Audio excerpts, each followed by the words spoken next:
दोनों हाथ उठा करके नाच करके सभी लोगों ने नाचना है। जो नहीं नाचेगा उसको बांके बिहारी जी कभी माफ नहीं करेंगे। धारण नाच करके दोनों हाथ उठाइए सभी लोग। अरे काम करिया जय हो।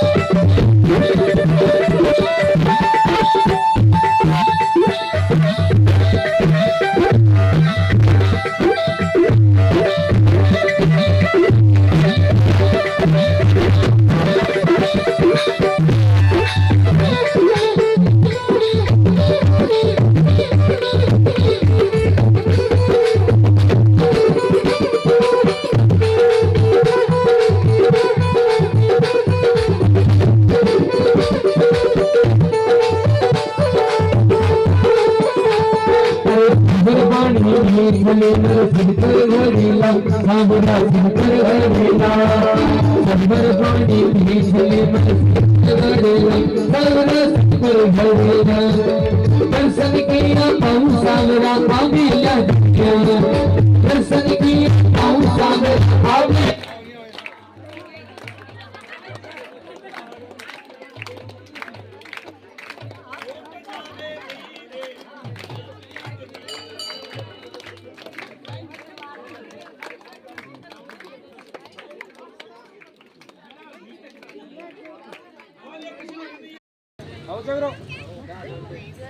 हाथ डाला भगवान ने और सभी को खिलाया। श्री धामा सहित सभी गोप ग्वालों को खिलाया।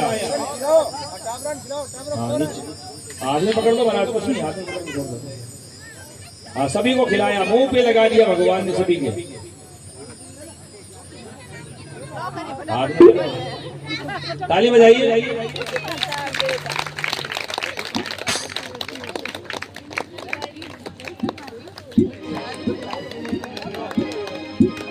सभी को खिलाया, पंडित जी को भी खिलाया। हमारे जो पावना जी आए उनको भी खिलाया। और भगवान ने एक बड़ा सा हाथ भर करके सभी को खिला करके अंततः भगवान ने खुद खाना प्रारंभ किया। भगवान का मुंह पूरा भर गया माखन से, पूरा लगा लो मुंह पे। और भगवान का हाथ दर्द करने लग गया। भगवान का हाथ दर्द करने लग गया तो भगवान ने बांसुरी निकाल करके जोर से मटकी के ऊपर प्रहार किया।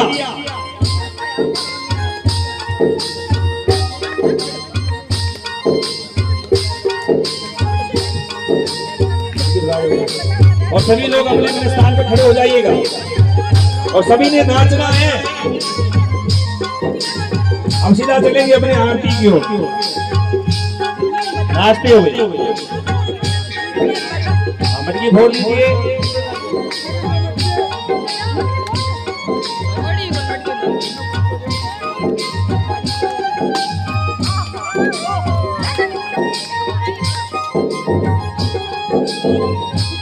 बोलिए कृष्णचंद्र भगवान की, बोलिए बंसी वाले की।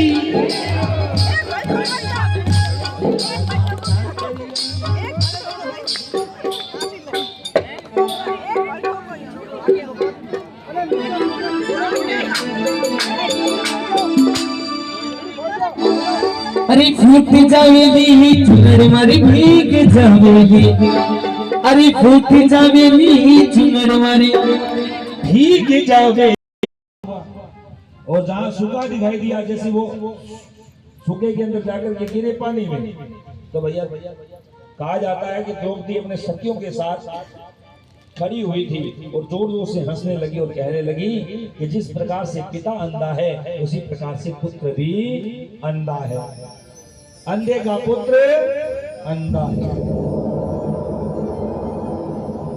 अब यहाँ जैसे ही उपहास किया, दुर्योधन को क्रोध आ गया और वहां से निकल करके हस्तिनापुर वापस आया और आकर के शकुनी मामा से कहने लगे, शकुनी मामा आज द्रौपदी ने मेरा उपहास किया। बोले क्या किया? बोले अंधे का पुत्र अंधा है।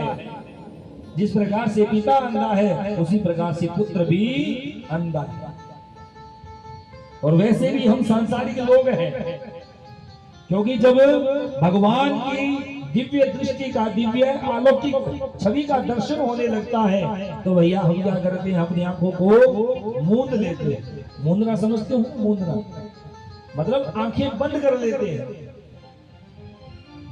या किसी के सामने कोई सत्य बात बोल दी जावे, अब भैया दुर्योधन के सामने सत्य बात बोली तब भैया क्रोध आ गया। यदि हमारे सामने भी यदि सत्य बात बोल दी जावे तो हम भी क्रोध रूप के अंदर प्रवृत्ति हो जाए। जैसे ऐसे मान लीजिए कि हथौड़ा कील लेकर के हथौड़े से सिर में चोट मारी गई हो, ऐसा प्रतीत होता है, लेकिन सत्य है क्या? जो हम अपनी आंखों से देख रहे हैं वो सत्य नहीं है। और इन आंखों को बंद करके अपने अंदर जल रही ज्योति स्वरूपा का दर्शन करें, मन लगा करके ओमकार का ध्यान करके उस ज्योति स्वरूपा का दर्शन करें तो भैया वही सत्य है। कहा जाता है, भागवत का प्रथम श्लोक है, सच्चिदानंद रूपाय विश्वोत्पत्त्यादि हेतवे तापत्रय विनाशाय श्री कृष्णाय वयं नुमः। सत्य स्वरूप, चिदानंद स्वरूप, जो इस संसार से जो परे है, जो निर्विकार है, ऐसे ज्योति स्वरूपा का हम हमेशा ध्यान करते हैं। अब भैया उसमें लिखा है आनंद स्वरूप। व्यक्ति को आनंद कब आता है? आनंद कब आता है? अच्छा भोजन मिल जाओ, जब पेट पे हाथ घुमाते कहते हैं, डकार लेकर कहते हैं आहा आनंद आ गया। कहते कि नहीं कहते? जोर से बोलो, कहते कि नहीं कहते? शर्माते रहते हो, बोलना चाहिए। कहते हैं ना, हाथ फेर करके आहा सब्जी अच्छी बनी हो, या चावल अच्छे बने हो, या हलवा अच्छा बना हो, खीर अच्छी बनी हो, तो कहते हैं आहा आनंद आ गया, एड़ो स्वाद कभी नहीं चखते। फिर अंगुली को चाटते रहते हो। आनंद कब आता है? वो तो एक क्षणिक आनंद। यदि हम सुबह भोजन करेंगे तो भैया शाम को भूख अवश्य लगेगी, शाम को भोजन पुनः करना पड़ेगा। आनंद तो वो है जो हमेशा साथ बना रहे, वो आनंद है। वो आनंद कब प्राप्त होगा? या कोई व्यक्ति गर्मी के अंदर तभी स्टोव में पसीना पसीन हुए एसी के आगे, कूलर के आगे जाकर के बैठ जावे, और उसके बाद पसीना जब ठंडी ठंडी हवा लगती तब कहते आनंद आ गया। कहते कि नहीं कहते? क्या मांगे नहीं क्या मांगे? अरे बोल दो तो महाराज, माँ बोल दो क्या मांगे?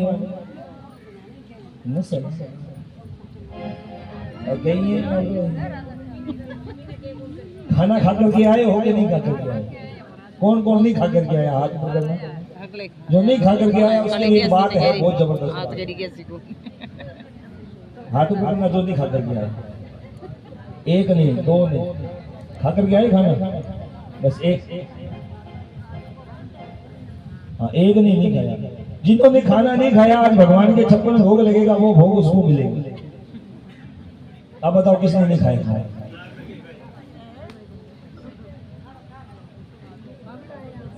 एक बार ये बात मैंने कहीं और कथा में कह दी थी। मैंने कहा जिन्होंने खाना खाया बोले खाया नहीं खाया है सभी ने। मैंने कहा जिन्होंने नहीं खाया ना उसके लिए बहुत अच्छी बात है। तो सभी ने हाथ ऊपर कर लिया। महाराज जी पता नहीं क्या क्या बोले, फिर कईयों ने हाथ ऊपर नहीं किया। मैंने कहा जो 56 भोग लगेगा ना, जो जो लेकर के आया भगवान के भोग लगने के बाद सबको, जिन्होंने भोजन नहीं किया उनको भरपेट मिलेगा। तो सभी ने हाथ ऊपर कर लिया। मैंने कहा महाराज पंडाल पूरा भरा पड़ा, तो ऐसे बोलते हो, ऐसे हाथ ऊपर करते हो, तो ठाकुर जी के नाम से कर लिया करो। भोग मतलब कई लोग ये कहते हैं, जो हम भोजन करते हैं ना, कई लोग इसको बोलते हैं खाना।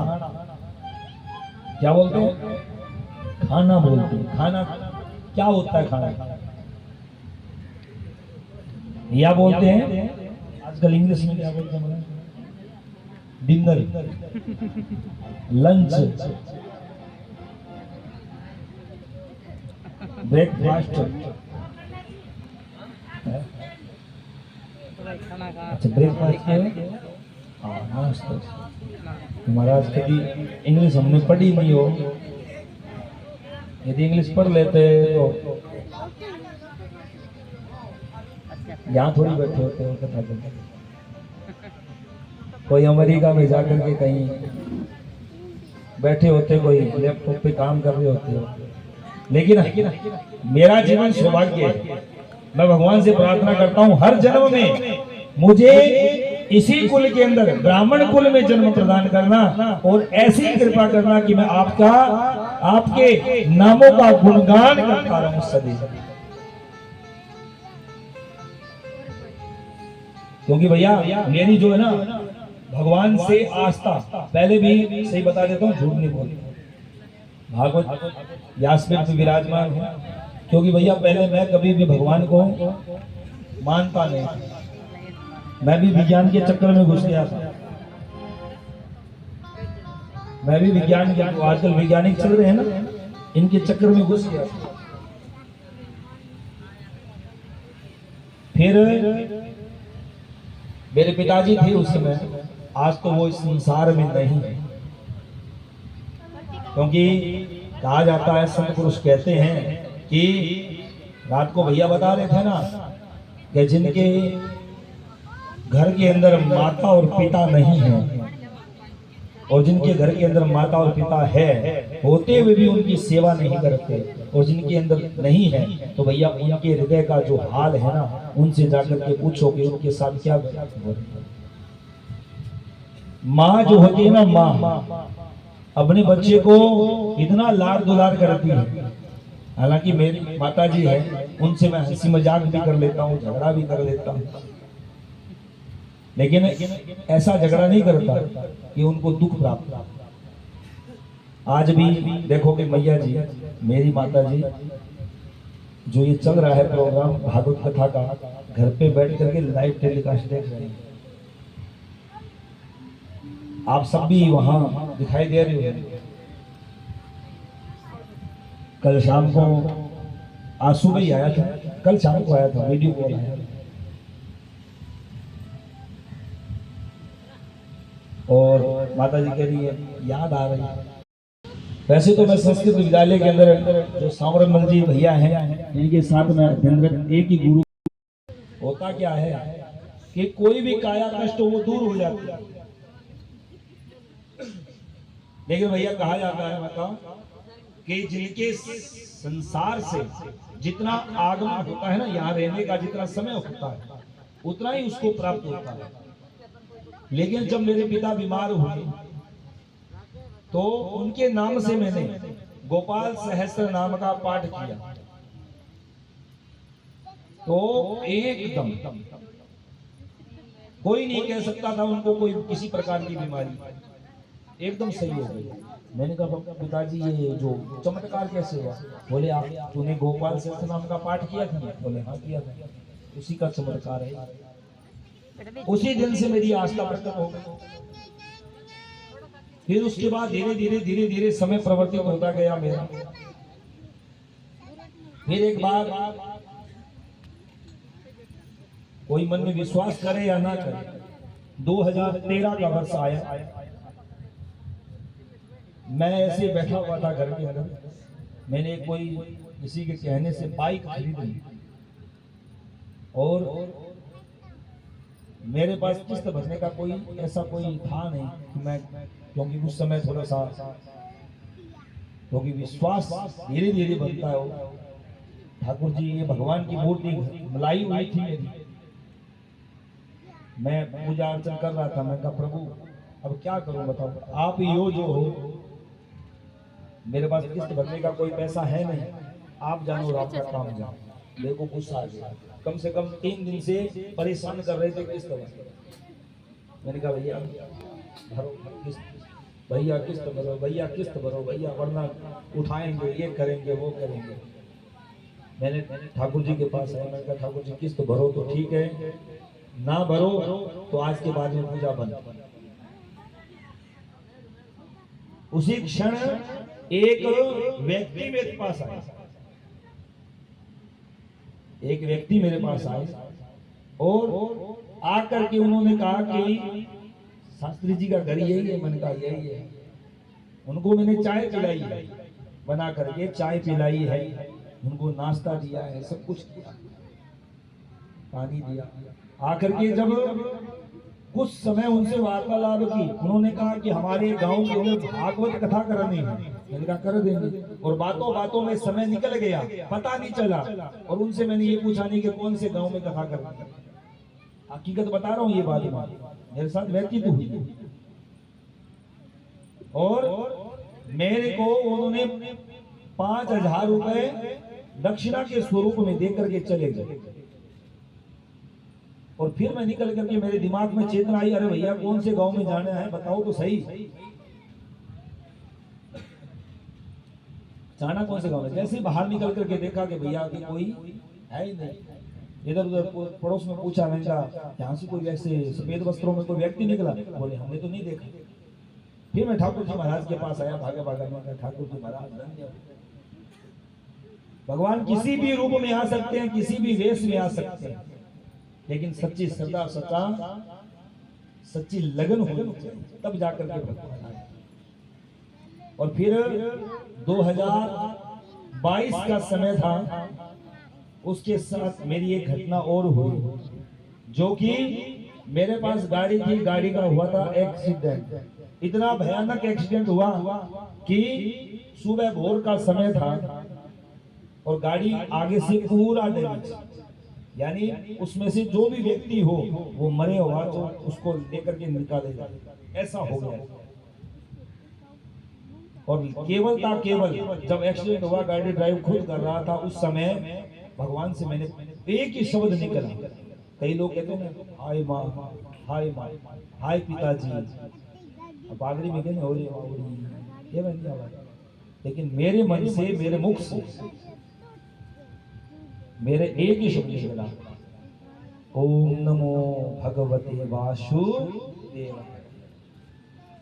पता नहीं वो कैसे निकला, कैसे नहीं निकला।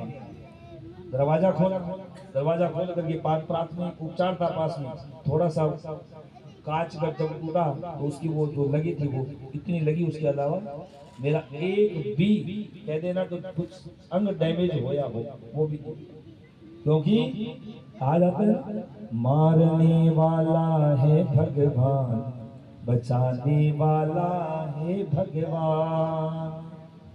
यदि जो व्यक्ति इसको सर्व कुछ अर्पण कर देता है तो भैया मैं कहता हूं, दावे के साथ कहता हूं, भगवान हमेशा उसकी रक्षा करने के लिए हमेशा अग्रसर रहते हैं, लेकिन सामर्थ्य भाव होना चाहिए।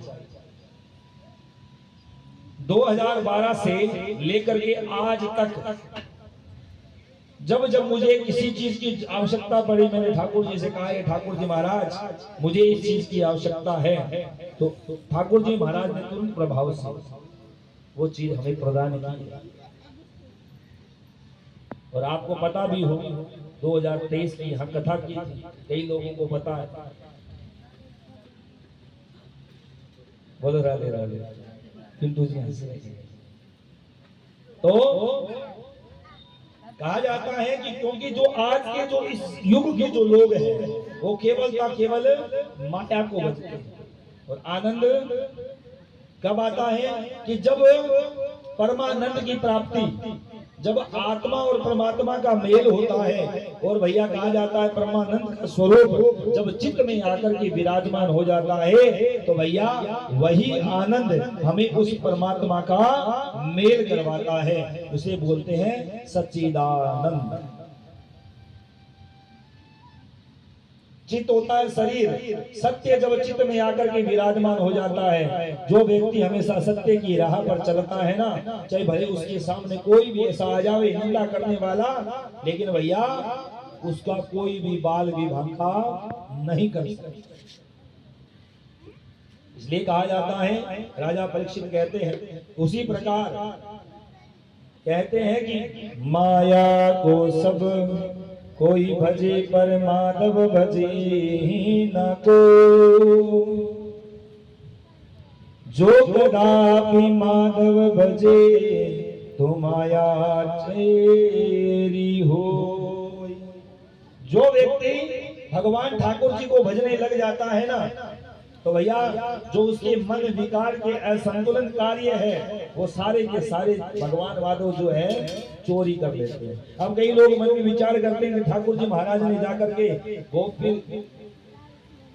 गोप ग्वालों को साथ में लेकर के भगवान ने माखन की चोरी की, लेकिन शास्त्रों में वर्णित है कि भगवान ने कभी किसी के घर पर चोरी नहीं की, क्योंकि उनके घर से काम क्रोध मद लोभ इन 4 चीजों को हरण करके लेके आए और कहा कि जब ये चीज इनके पास रहेगी तो इनके अंदर हमेशा भगवान से प्रीति हटती रहेगी, भगवान के अंदर प्रीति लगेगी भी। इसलिए भगवान ने जब जब जिस घर के अंदर से चोरी की ना, तो भैया उस घर से काम क्रोध मद लोभ इनकी चोरी की भगवान ने, कि इनके अंदर कभी भी अहंकार ना आवे, घमंड ना आवे कि हम इतने बड़े हैं, केवल भगवान के चरणारविंद को यही प्राप्त करते हैं। इसलिए जो व्यक्ति माधव को भजता है उसके यहाँ कभी भी अनावश्यकता की माया जो होती है, आसुरी संपत्ति होती है, वो कभी भी प्रवेश नहीं करती है। उसी प्रकार द्रौपदी जो थी, द्रौपदी ने भी दुर्योधन का उपहास किया, लेकिन द्रौपदी ने जीवन पर्यंत केवल एक नाम को हमेशा साथ बचा के रखे। कहा जाता है, राजा परीक्षित से कहते हैं महाराज सुखदेव मुनि कि जो द्रौपदी थी ना, द्रौपदी वो 1600 वर्ष पूर्व महाभारत के काल से 1600 वर्ष पूर्व, अब जब ये राजा के रूप में थे तो इनको जब एक शरारत सूची कुछ स्त्रियां नदी में स्नान कर रही थी, तो जब ये राजा के रूप में थे तो इन्होंने वस्त्रों को उठा करके भाग दिया।